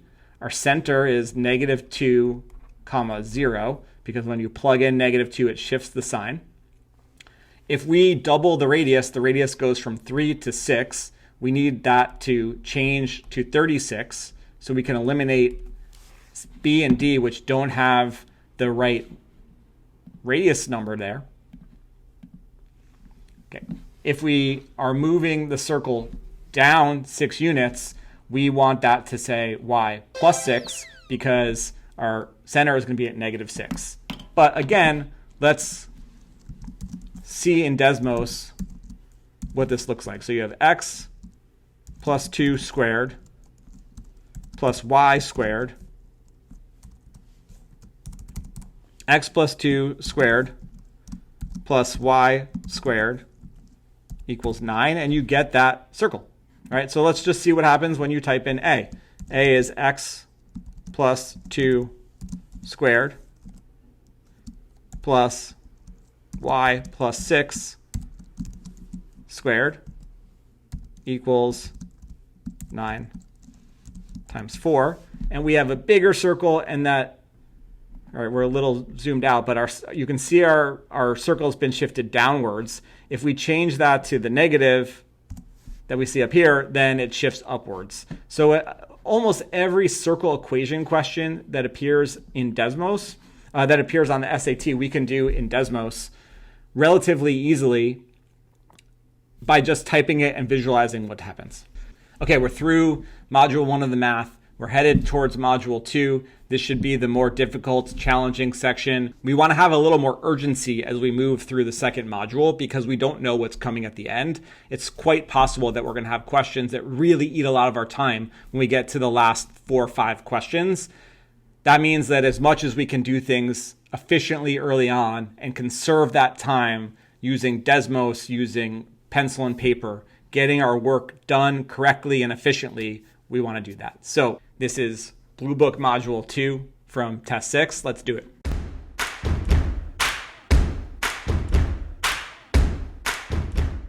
Question 1. A manager is responsible for ordering supplies for a shaved ice shop. The shop's inventory starts with 4,500 paper cups, and the manager estimates that 70 of these cups are used each day. Based on this estimate, in how many days will the supply of paper cups reach 1,700? So our equation here is 4,500 minus 70x, and we want it to get down to 1,700. So we put it in as a residual or a regression in Desmos, and that's 40 days. We can also just kind of test out our answer choices here. Question 2, in triangle RST, the measure of R is 63, which could be the measure in degrees of angle S. In a triangle, the angles have to add up to 180 degrees. We can't have anything that makes this bigger than 180 degrees. So if you look at 116, that's got to be the answer that gives us a 179 degrees. Any other number that's bigger is going to put us over 181, and that's only going to be for 2 of the angles in that triangle. Question 3. Which of the following tables are all the values of x and their corresponding values of y solutions to the given inequality? So here you have values that need to satisfy this. I'm just going to test them out. 2 times 4 is 8. 8 plus 8 is 16. 19 is bigger than 16. 4 times 4 is 16. 16 plus 8 is 24. 30 is bigger than 24. 4 times 6 is 24. 24 plus 8 is 32. All of those values checked out for A. We don't even need to check the other ones. We could have typed this into Desmos, which gives us all the values that satisfy that equation. And at that point, you could also type in your answer choices and see, we're going to see all of the answers from A in the shaded area, which is what you're looking for. It's just going to be a lot of work to do this and zoom out and make sure that everything satisfies it. So I think that's an easier one just to kind of do by hand. Question 4. This is your function definition. So every function question, really, really easy in Desmos. We just type in the equation exactly as it is, 9 over 7x. Careful to not write 9 over 7x and put the x on the bottom, plus 8 over 7. And we want f of x to equal 5. Probably need to do our x1 here, and we get our answer is 3. So we can use a combination of our function notation and regressions to solve both for inputs and outputs. So we get f of x equals 5. If they had asked us for f of 5, we could do that as well. Careful how you manipulate functions here. So you want to just do exactly what they ask you. We want the value when y equals 5. And you could also have done this one by typing that equation in and looking for the intersection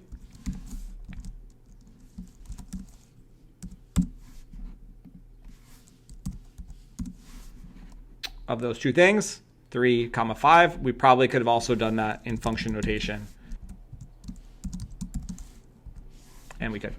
And there's your solution. During a portion of a flight, a small airplane's cruising speed varied between 150 miles per hour and 170 miles per hour. Which inequality best represents this situation where S is the cruising speed during this portion of the flight? So our cruising speed needs to be between 150 and 170. That's D. 150 is less than S, which is less than 170. Kind of a weird, easy question, I think. Not sure what they're up to on that one. It seems more straightforward than I'd expect on the second module. The graph models the number of active projects a company was working on X months after the end of November 2012.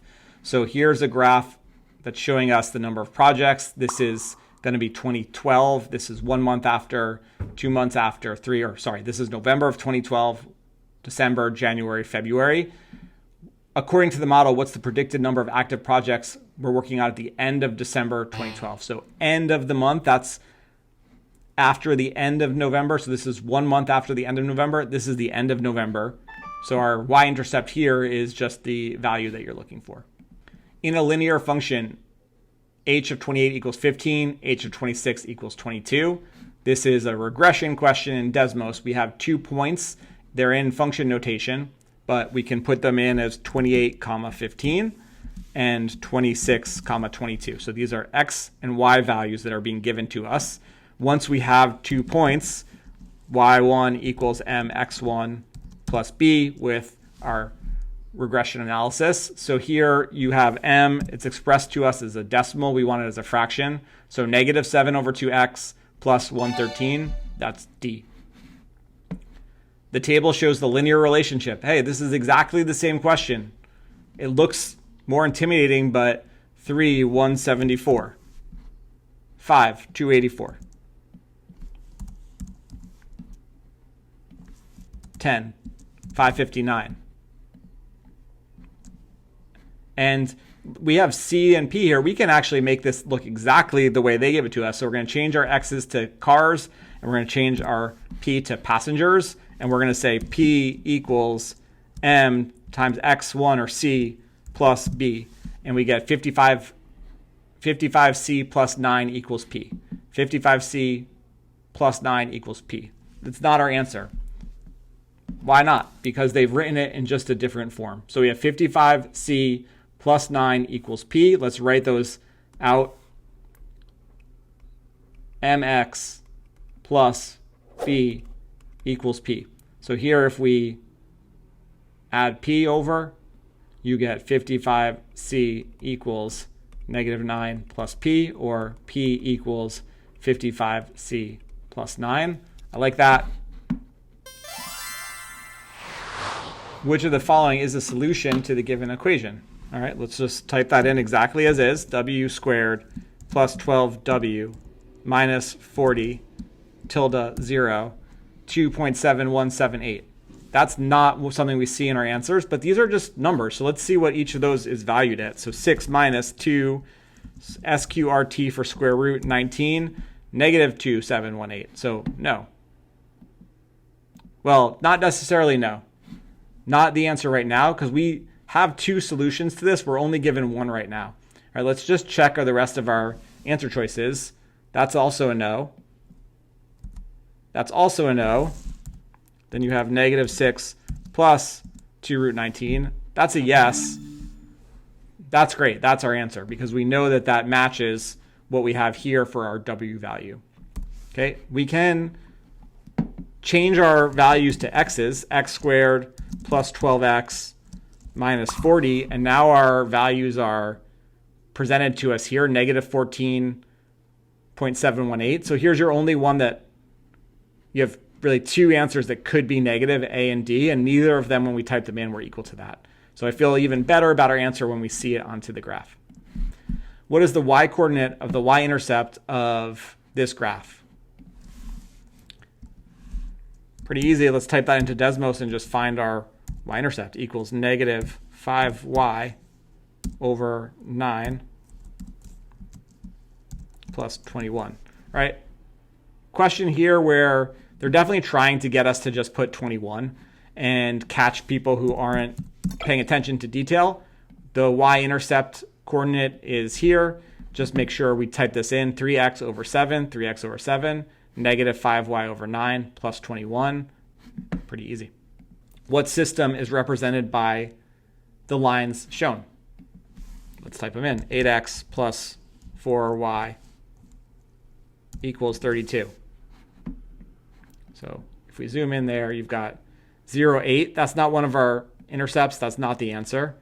8x minus 4y equals 32. We don't have anything going in that direction. That's not our answer. 4x minus 10y equals 32. Nothing in that direction. So D is going to be our answer. Let's just kind of check that real fast.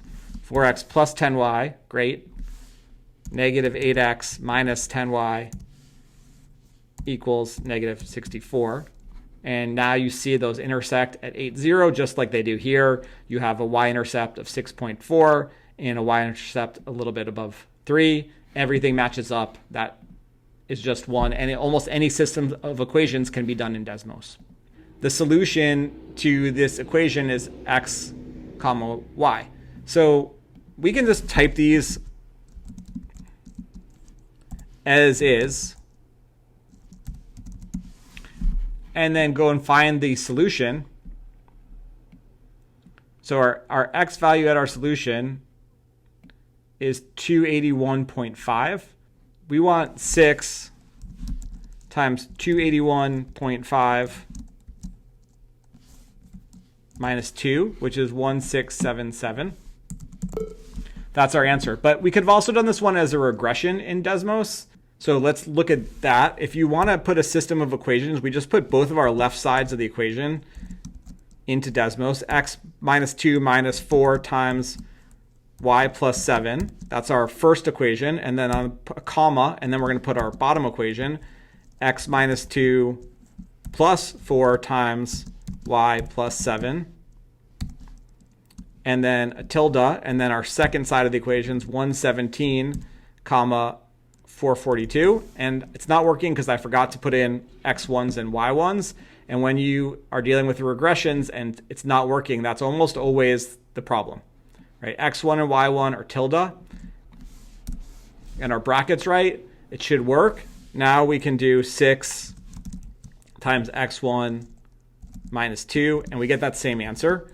But just to show you that how easy this one can be, if we look at this equation and think of x minus 2 and y minus 7 is just, let's say x minus 2 equals x and y plus 7 equals y. That equation is x minus 4y equals 117, x plus 4y equals 442. If I add those together, I get 2x equals 442 plus 117. That's 559.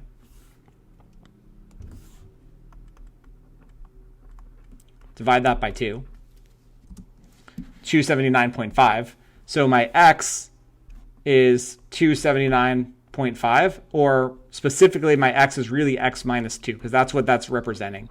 So if I have this and I multiply it times 6, then that gets me the same answer in a kind of paper way of doing that same thing. So notice how they're asking you for x minus 2, and that's just like you can look at the quantity of x minus 2 as almost like one variable in this question to make it a much easier system of equation question than it initially appears. What's the minimum value of the function shown? Minimum is code for the vertex. So we're just going to type that in, and then we're going to go find the vertex in our graph. We're going to have to zoom out a little bit because it's low. Our minimum value is the y value of the vertex. X is the x coordinate of the vertex. So 1728 is our minimum value. Okay, we've got 20 minutes left, about 8 questions. How many solutions does the given equation have? So negative 49x, negative 98x. We can see if there's a solution, if they intersect, and they do, right at 0. We also could do that as a regression. Negative 49x1, tilde, negative 98x1. It gives us the value of 0. We want to not click 0, even though that's the value. There's exactly one solution here, because negative 49 times 0 is equal to negative 98 times 0. So we do have a solution. The function g is defined as x times x minus 2 times x plus 6 squared. The value of g, if 7 minus w is 0, where w is a constant. What is the sum of all possible values of w? So here we have the zeros of this. So what are the values when our x value gives us a y value of 0? So if we type that function in, g of x equals x times x minus 2 times x plus 6 squared, we see that there are 3 values where this intersects with the x-axis. That's your solution. So our solutions are x equals negative 6, x equals 0, and x equals 2. And you can kind of see that from here. So if this is 0, then that whole thing is going to equal 0. If this is 2, this quantity is 0. And if this is negative 6, that quantity is 0. So we need this to say g of negative 6, g of 0, and g of 2. All those equal 0. That means 7 minus w equals negative 6. 7 minus w equals 0. 7 minus w equals 2. So minus 7, negative w equals negative 13. W equals 13. Negative w equals negative 7. W equals 7. Negative w equals negative 5. W equals 5. So our values are 13, 7, 5. That's 13 plus 7 plus 5 is 25. And I'm not going to get any credit for writing that in by hand, so I just have to remind myself to type in those answers. All right, next question. A grove has 6 rows of birch trees and 5 rows of maple trees. So we've got birch, birch, birch, birch, birch, birch, maple, maple, maple, maple, maple. Each row of birch trees has 8 trees 20 feet or taller and 6 trees shorter than 20 feet. So you have 8 of these big trees and 6 of these little trees. And for the maple, you have 9 20 feet or taller, so 9 big ones.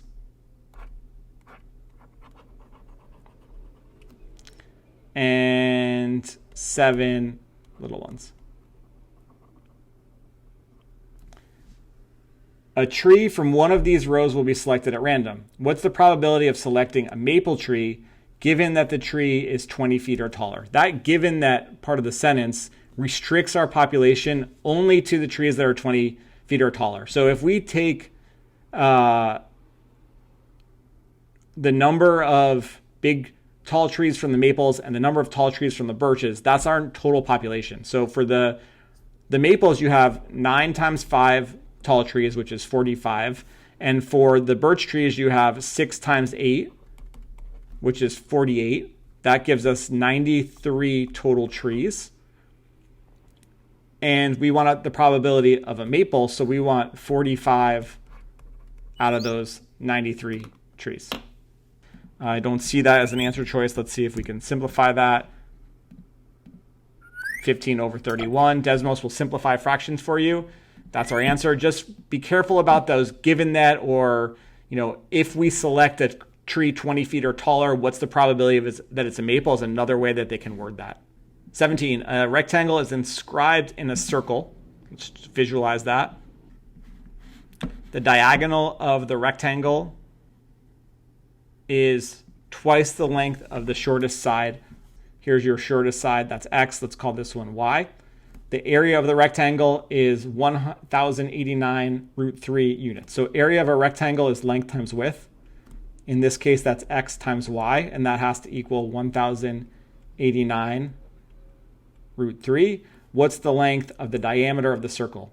The diameter of the circle is our diagonal because that touches both points in the circle and travels through the center of the circle. So you might notice that the radius of the circle, X, is the same as our shorter side here because that's half the length of the diameter. It doesn't really do us a whole lot of good here.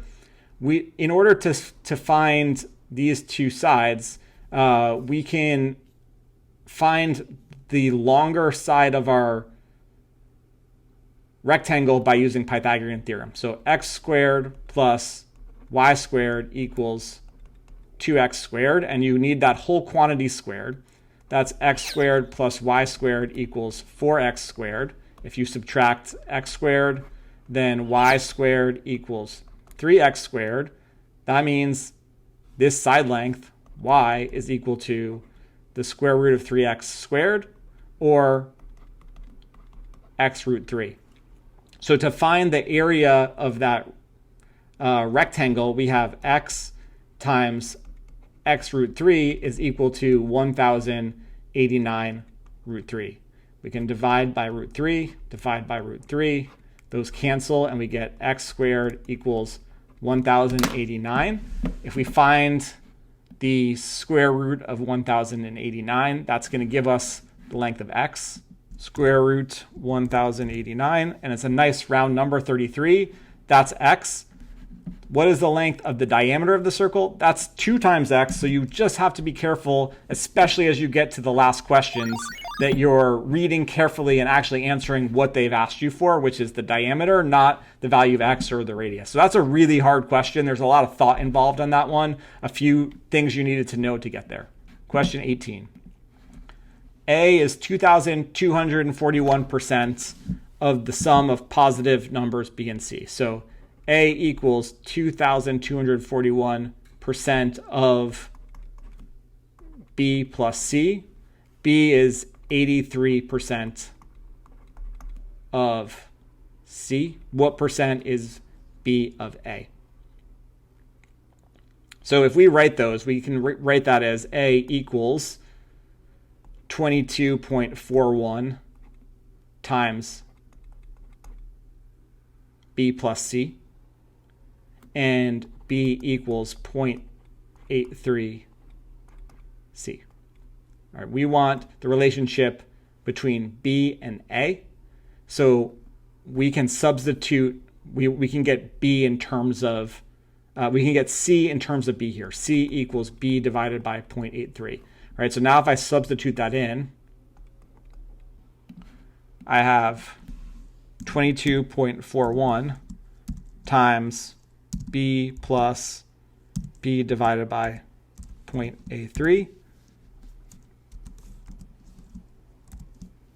And if I make b equal to 1, I get the value of that is 49.41. So that gives me a nice way to see that number. Or if I make, let's make b 100. Right? If I make b 100, then I'm thinking in percents. That's 4,941%. And that's the value of a. Yeah, I'm going to flag that one because I might want to come back and explain that a different way, and I just want to keep moving, but that seems like that's going to be the answer. In the given equation, system of equations, b as a constant. If it has no solution, what's the value of p? All right, system of equations, no solution means no intersection, parallel lines. So I can type this in, and this is one that would involve a lot of manipulation of the equations to solve directly. So once I've typed that in, I can put a slider in. So here, right, we've got to be careful about those variables. I want this to be no solution. So in order for there to be no solution, I'm going to have to move that slider until they look like they're parallel. Somewhere around that 3.4, 3.5. So I can see that they are intersecting here. If I change it to 3.5, it looks like they never intersect. So I'm just going to double check. Okay, so red on the bottom there. Let's go back to our home. Let's look over here. Red on the bottom there. Feel pretty good that 3.5 is the value of p. So that's one I would do in Desmos and just kind of play around with it until you get the right answer. Question 20. The table shows three values of x and their corresponding values of g of x, where g of x equals f of x over x plus 3, and f is a linear function. What is the y-intercept of the graph of y equals f of x? That is a hard question. Let's see how we would do this one. If we plug in g of x. So let's plug in negative 27. So g of negative 27 equals f of negative 27 over negative 27 plus 3. G of negative 27 equals f of negative 27 over negative 24. I'm going to skip this one and come back to it. This is one that I'm not sure how to do. Got 5 minutes left. Just want to think through that, see if we can come up with something. A circle has center G and M and N lie on the circle. Line segments MH and NH are tangent to the circle at points M and N respectively. If the radius is 168 millimeters and the perimeter of quadrilateral GMHN is 3856, what's the distance between points G and H? So here we've got circle, center G. So here's your center G. M and N lie on the circle, and MH and NH are tangent. So we've got this point H that creates 2 points of tangency with our circle. So that's going to be somewhere like over here. And your points M and N are going to create two 90-degree angles. Tangent means 90 degrees. So if we draw those in here, we've got 2 points of tangency at M and N. Our radius is 168. 168. These two sides are equal to each other, so you get 2 times 168 plus 2x equals that total perimeter, 3856. So we can put that into Desmos. All right, our distance of x is 1750. But they don't want the distance of x. They want the distance from point H to the center of the circle G, which is the hypotenuse of that right triangle. So here you want to say c squared is equal to 168 squared plus 1750 squared, which is 1758 feel like one of my numbers is wrong. 168 squared plus 1750 squared should equal c squared as 1758. What did I do wrong? 2 times 168 plus 2x1 equals 38. That should be 56. Okay, so 1760. We now know our answer really needs to be D because that's the only one bigger. So careful of those typing mistakes. Right, number 22. The function is defined as this, where a, b, and c are constants. The graph passes through the points 7, 0, and negative 3, 0. If a is an integer greater than 1, what could be the value of a plus b? So we are getting low on time. Let's put these in. You have 7, 0, and negative 3, 0. And we have the form of the equation. y1 is equal to ax squared plus bx1 plus c. And we don't have values, but this one defined the value of a for us as a is greater than 1. Okay, and if a is greater than 1, then a has to be 2 and b has to be negative 8. So if we say a plus b equals negative 6, we get to that answer. And we have 2 minutes left to go back and try 20 again. So the table shows 3 values of x and their corresponding values of g of x, where g of x equals f of x over x plus 3, and f is a linear function. What is the y-intercept of y equals f of x in the xy plane? I really am at a loss for this one. I take that back. We can plug in our values. So you have 3 equals f of negative 27 over negative 27 plus 3. That's 3 times negative 24 equals f of negative 27. And if we plug in 0, we get 0 equals f of negative 9 over negative 9 plus 3. So f of negative 9 equals 0. We have 2 points and an equation. We got to move here, but we've got negative 27, and then 3 times negative 24 is negative 72. And you have negative 9 and 0, and we want y1 tilde mx1 plus b. We're looking for b, which is our y-intercept, 36. I think we got everything here. Let's take a look and just review. We got number 18. Did we do this one right? So we don't have enough time to go back for it, but b is 83% of c. A is much bigger.